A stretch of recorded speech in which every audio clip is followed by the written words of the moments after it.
আজকের ভিডিওতে আমরা ডাটা টাইপস নিয়ে আলোচনা করব। গো প্রোগ্রামিংয়ে মূলত কয়েক ধরনের ডাটা টাইপস আছে, যেমন বেসিক ডাটা টাইপস, যাকে আমরা প্রিমিটিভ টাইপসও বলতে পারি। এছাড়া রয়েছে composite data types, reference types এবং special types. Basic data types মূলত একটি মৌলিক বা ফান্ডামেন্টাল ডাটা টাইপস, যেটি মূলত ল্যাঙ্গুয়েজ প্রোভাইড করে থাকে। সো এই ডাটা টাইপসের মধ্যে রয়েছে integers data type, floating point numbers, boolean, strings.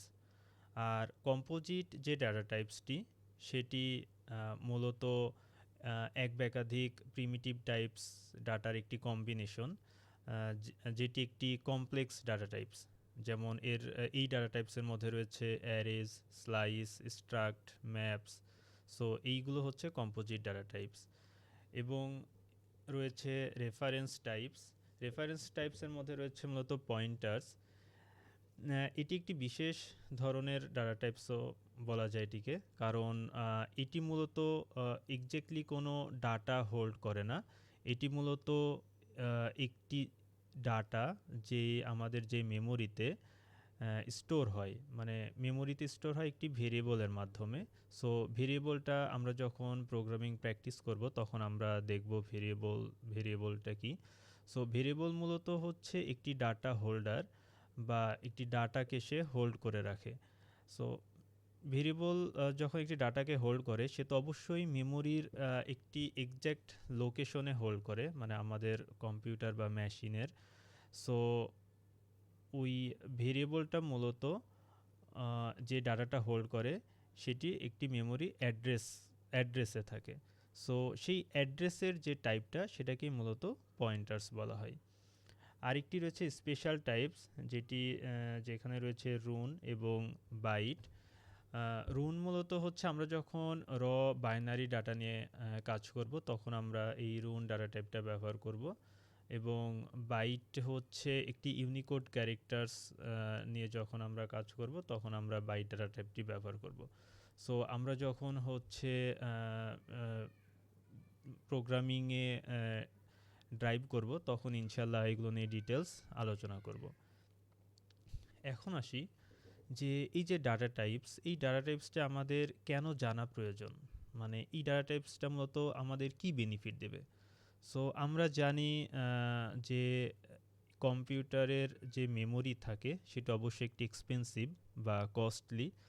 So এই ডাটা টাইপস মূলত হচ্ছে মেমোরি অপটিমাইজেশনের জন্য খুবই গুরুত্বপূর্ণ একটি বিষয়। সো আমরা যখন একটি ডাটার টাইপ মানে ডিফাইন করে দেব, তার মানে হচ্ছে যদি আমি বলি একটি ইন্টিজার টাইপের ডাটা, তাহলে হচ্ছে সেই ইন্টিজার টাইপের ডাটা একটি মেমোরির ফিক্সড পরিমাণ মেমোরি সে তার জন্য অ্যালোকেট করে রাখবে, তার জন্য বেশি অ্যালোকেট করবে না। সো এই যে ডাটা টাইপের মাধ্যমে সে অতিরিক্ত মেমোরি আমার মেশিনের ব্যবহার করতেছে না। সো এটি মূলত হচ্ছে আমাদের মেমোরি অপটিমাইজেশনের জন্য খুবই গুরুত্বপূর্ণ একটি বিষয়।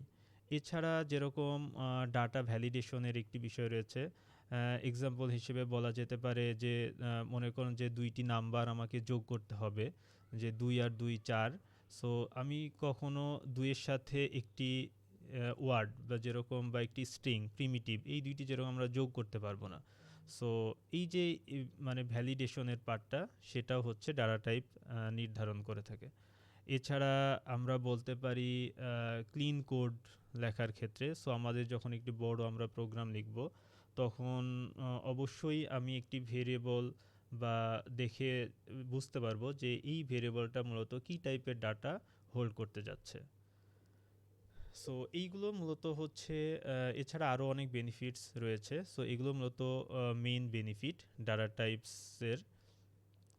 এখন আসি এখানে একটু সংক্ষেপে ডাটা টাইপস কী ধরনের ডাটা টাইপস রয়েছে এবং সেগুলো আমরা কীভাবে ব্যবহার করতে পারি সেটা একটু দেখব।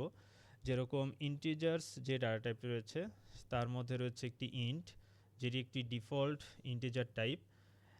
এটার সাইজ মূলত ডিপেন্ড করে প্ল্যাটফর্মের ওপর। যদি আমার অপারেটিং সিস্টেম 32 বিটের হয় তাহলে ইন্ট যে সরি ইন্ট যে ডাটা টাইপ রয়েছে সেটি অ্যাকচুয়ালি 32 বিট মেমোরি অ্যালোকেট করবে। আর যদি আমার অপারেটিং সিস্টেম 64 বিটের হয় তার জন্য সে 64 বিট মেমোরি অ্যালোকেট করবে। আবার আমরা স্পেসিফিকভাবে বলেও দিতে পারি, যদি আমার ডাটার সাইজটা খুবই ছোট হয় তাহলে আমরা সেখানে ইন্ট 8 বা তার থেকে একটু যদি বড় ইন্ট 16, সো এভাবে আমরা হচ্ছে স্পেসিফিক সাইজও মেনশন করে দিতে পারি। আবার যদি আমার এরকম হয় যে আমি চাই না যে আমার এই যে ডাটা টাইপ সেটি কখনো নেগেটিভ হবে, সো সেই ক্ষেত্রে আমরা আনসাইন্ড ইন্টিজার বা ইউ ইন্ট এভাবেও আমরা সেটা ডিক্লেয়ার করে দিতে পারি সেই ডাটাকে। আবার ইউ ইন্টের ক্ষেত্রেও আমরা স্পেসিফিক সাইজও মেনশন করে দিতে পারি। সো এই কয়টি উপায়ে আমরা হচ্ছে ইন্টিজার টাইপের একটি ভেরিয়েবল ডিক্লেয়ার করতে পারি। সো এরপরে আসি floating point numbers. Floating point নাম্বারের ক্ষেত্রে ফ্লট 32 যেটাকে সিঙ্গেল প্রিসিশন ফ্লোটিং পয়েন্ট বলা হয়, আর আরেকটি রয়েছে ফ্লট 64 যাকে ডাবল প্রিসিশন ফ্লোটিং পয়েন্ট বলা হয়। So single precision floating point আর ডাবল প্রিসিশন ফ্লোটিং পয়েন্টের মধ্যে ডিফারেন্স হচ্ছে যে সিঙ্গেল প্রিসিশনের ক্ষেত্রে আমরা যে দশমিক, এটা মূলত হচ্ছে ভগ্নাংশ নিয়ে কাজ করে। সো দশমিকের পরে এটি মূলত 6 থেকে 7 ডিজিট পর্যন্ত হোল্ড করতে পারে। সো নর্মাল ছোটোখাটো ক্যালকুলেশনের জন্য আমরা ফ্লট 32 সেটি ইউজ করতে পারি। কিন্তু যদি কমপ্লেক্স কোনো ক্যালকুলেশন হয় যেখানে আমার দশমিকের পরে অনেক বেশি ডিজিটের প্রয়োজন হতে পারে, সেই ক্ষেত্রে আবার ফ্লট 64টা ইউজ করা বেটার। না হলে যদি সেক্ষেত্রে ফ্লট 32 ইউজ করা হয় তাহলে সেখানে কিছু ডাটা লসের পসিবিলিটি থাকে। ফ্লট 64 আবার প্রায় 15 থেকে 16 ডিজিট পর্যন্ত দশমিকের পরে হোল্ড করতে পারে। এছাড়া রয়েছে বুলিয়ান। বুলিয়ান মূলত মাত্র দুইটি ভ্যালুই পসিবল, একটি ট্রু এবং ফলস, হয় সত্য অথবা মিথ্যা। এছাড়া রয়েছে স্ট্রিং। স্ট্রিং মূলত হচ্ছে অনেকগুলো ক্যারেক্টারের কম্বিনেশনে যে ওয়ার্ড বা সেন্টেন্স তৈরি হয় সেটি মূলত হচ্ছে স্ট্রিংস। এখানে একটি পয়েন্ট মানে জেনে রাখা ভালো যে গোতে স্ট্রিং হচ্ছে ইমিউটেবল। সো আমরা যে বেসিক ডাটা টাইপ যেগুলো দেখলাম সেগুলো মোটামুটি সবগুলোই হচ্ছে ইমিউটেবল, কিন্তু স্ট্রিংস ইমিউটেবল গোতে, আবার জাভার ক্ষেত্রে স্ট্রিংস কিন্তু মিউটেবল। এই যে বলতেছি ইমিউটেবল এবং মিউটেবল, এই দুইটা আসলে কি? ইমিউটেবল মানে যে আমার যে এটি যে ভ্যালুটা থাকবে সেটি কখনো চেঞ্জ করা যাবে না, মানে করতে পারবো না আমরা। যদি আমরা বলি একটি ইন্টিজার টাইপের ভেরিয়েবল, বললাম যে তার ভ্যালু 1 2 3, সো আমরা চাইলে 2কে 4 করতে পারবো না, মানে 1 4 3 করা পসিবল না। পসিবল কি, আমার পুরো ডাটাটাকেই চেঞ্জ করে ফেলতে হবে। তখন সে কি নতুন আরেকটি ডিফারেন্ট মেমোরি অ্যাড্রেসকে পয়েন্ট করবে। সো এইটি হচ্ছে ইমিউটেবল, মানে কোনো আমার ডাটার কোনো স্পেসিফিক কন্টেন্টকে আমরা চাইলে চেঞ্জ করতে পারবো না। যেরকম আমরা অ্যারে, স্লাইস বা স্ট্রাক্টের ক্ষেত্রে হচ্ছে যে কোনো তার একটি এলিমেন্টকে চেঞ্জ করতে পারি এবং সে সেম অ্যাড্রেসই পয়েন্ট করবে সেক্ষেত্রে। বাট স্ট্রিং বা বেসিক যে ডাটা টাইপ রয়েছে গোতে সেখানে সেটি পসিবল না। এর জন্য বেসিক ডাটা টাইপকে আবার ইমিউটেবল ডাটা টাইপও বলা হয় গোতে। আর যেগুলো কমপ্লেক্স ডাটা টাইপ সেগুলো আবার মিউটেবল, মানে সেগুলো চেঞ্জেবল। আচ্ছা, এরপরে আছে অ্যারে।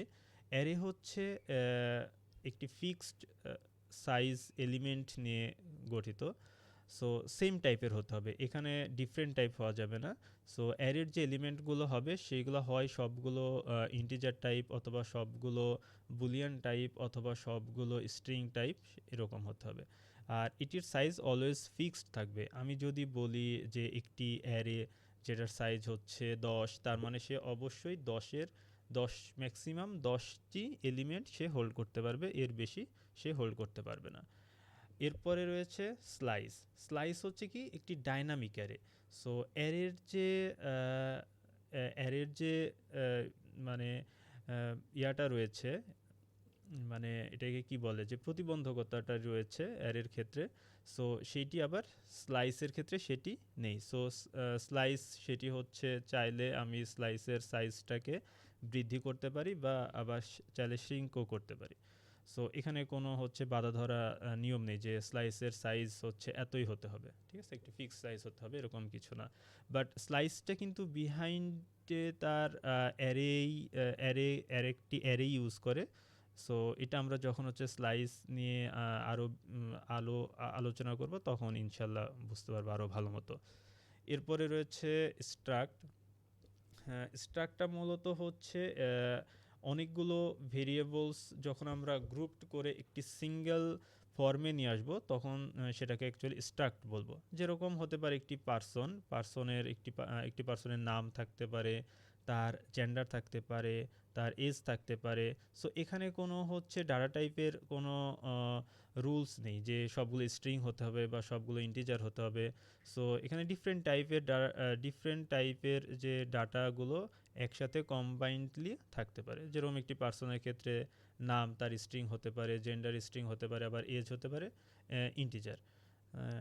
সো আবার যদি বলি সে হচ্ছে ম্যারিড আনম্যারিডের ক্ষেত্রে আমরা চাইলে বুলিয়ানও ইউজ করতে পারি, যে ট্রু অর ফলস।